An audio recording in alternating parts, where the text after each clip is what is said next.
Bonsoir grand-père Tchofolo. Bonsoir petit Moussa, bonsoir à vous tous. Nous sommes encore là pour t'écouter, nous raconter notre histoire. Hier, tu nous as parlé des successeurs de Soundiata Keïta, mais tu n'as pas cité Kankou Moussa. Qui était-il, ce pacha qui a amené tout notre or à la Mecque pour racheter sa seule âme impériale? Tu fais souvent des raccourcis faciles. Fils de Boubakri II, qui le remplaça sur le trône, Kankou Moussa fut un grand bâtisseur, pas seulement un pèlerin. Sous son règne, l'empire du Mali fut connu jusqu'en Europe. C'est pas rien. Mais petit Moussa, commençons par le commencement. L'organisation de l'empire sous le règne de Kankou Moussa, c'est bien ça. Peux-tu nous en parler un peu, grand-père Tchofolo? Oui. À la mort de Boubakri II, dont j'ai parlé la dernière fois, Kankou Moussa ou Massa Moussa monta sur le trône. Il organisa son règne et l'empire. Mais cette organisation n'était pas très différente des autres. L'empire était divisé en provinces dirigées par des gouverneurs, les cantons par les chefs de canton, les villages par les chefs de village. Donc, était-il aussi riche que le Ghana, l'empire du Mali, sous Kankou Moussa? Aussi riche et puissant, Kankou Moussa était le chef suprême de l'armée.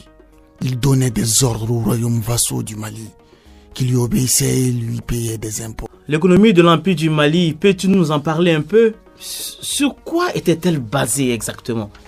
Le Mali était économiquement puissant, comme dans l'empire du Mali. Son économie était basée sur l'exploitation des mines d'or, l'agriculture, le commerce et l'artisanat. Le commerce était devenu si important que le paiement des taxes, appelées impôts, contribuait à la fortification de l'économie. Les commerçants payaient des droits de douane pour l'entrée et la sortie des marchandises. Chaque secteur d'activité, comme aujourd'hui encore, avait son impôt. Mais comment était organisée la société? Comme dans l'empire du Ghana, la société était répartie en 3 classes sociales. Les nobles, les hommes de caste et les esclaves. Cette histoire d'esclavage, on n'en finira jamais donc. Tu avais dit que Soundiata l'avait aboli, non? Oui, Soundiata l'avait bel et bien aboli. Pourquoi est-il donc revenu? Le pays, avec le développement de son économie, avait certainement besoin de main-d'œuvre servile. Cela peut-il justifier l'asservissement des hommes? Je suis d'accord avec toi, mais je dis les choses telles qu'elles furent. Je ne justifie rien, mon petit. Moi-même, je suis contre l'esclavage. Mais c'était comme ça à l'époque, et même longtemps après. Si on est d'accord, on peut continuer. Bien donc, dans cette société fortement hiérarchisée, seuls les gens de la cour impériale, des nobles, étaient musulmans. Les autres pratiquaient l'animisme. Cette adhésion des puissants de l'Empire à l'islam permit l'essor des villes comme Djenné, Tombouctou et Gao, où se développèrent des grandes écoles et universités comme l'université du Sankouré à Tombouctou. Parle-nous de ce fameux pèlerinage de Kankou Moussa à la Mecque à présent. N'est-ce pas qu'il a contribué à ruiner le pays et à précipiter son déclin? Ce n'est pas aussi simple que ça, petit Moussa. On parlera plus tard des causes du déclin. Pour le moment, parlons du pèlerinage de Massa Kankou. Kankou Moussa effectua donc le pèlerinage de la Mecque en 1325, accompagné de milliers de serviteurs et d'esclaves, avec une caravane de 80 dromadaires transportant chacun entre 50 et 300 livres d'or en poudre. Dans chaque ville traversée, Moussa offre ses richesses. Sa générosité frappa les esprits, si bien que... Ce n'est pas héroïque tout ça. En tout cas, son passage déstabilisa les économies de tous les pays traversés, où l'or fut dévalué. Au Caire et à Médine, l'afflux d'or provoqua une dévaluation de ce métal qui dura 10 ans, créant de fortes inflations dans tous les pays du Moyen-Orient. Quel gâchis! Avec ce pèlerinage, il permit au Mali de tisser des liens politiques, économiques, commerciaux et culturels avec le monde arabe. Il permit également à l'empire de s'agrandir davantage.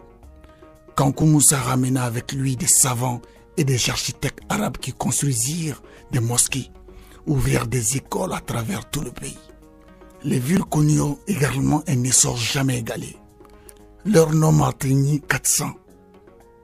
À Niani, Kankou Moussa fut construit une salle d'audience qui communiquait avec le palais. Bien étant le juge, il se faisait assister par des cadis et d'autres personnalités. La justice rendue était musulmane ou coutumière. Et donc, combien de temps dura le règne de Kankou Moussa en tout? Kankou Moussa régna pendant 25 ans. Il mourut en 1337. Et l'Empire du Mali mourut avec lui, n'est-ce pas, grand-père Tchefolo? Non, petit Moussa, mais il entama son déclin. Plusieurs empereurs se sont succédés après Kankou Moussa. Mais aucun n'a pu sauver l'empire qui commença à connaître des bouleversements terribles. Il y a eu Massa Magan de 1337 à 1341, Massa Suleiman de 1341 à 1360, Kassan, fils de Massa Suleiman, en 1360, Marijata II, fils de Magan, de 1360 à 1374, Moussa II, fils de Marijata, de 1374 à 1387, Magan II, de 1387 à 1389, et enfin Sakura, un esclave affranchi qui usurpa le trône de 1389 à 1390. À la mort donc de Massa Suleiman, des querelles de succession affaiblirent l'empire qui sera attaqué par des Mossi, des Touaregs, puis les Songhai. Entre le XVIe et le XVIIe siècle, le Mali se réduisit à ses dimensions d'origine.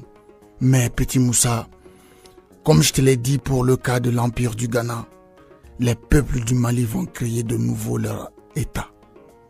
Sous d'autres noms, mais ce sont toujours les mêmes populations qui vont continuer d'être les acteurs de leur histoire. La nuit s'est fait tard. Je vous laisse aller dormir, car celui qui parle doit avoir pitié des oreilles de celui qui l'écoute. Bonne nuit les enfants.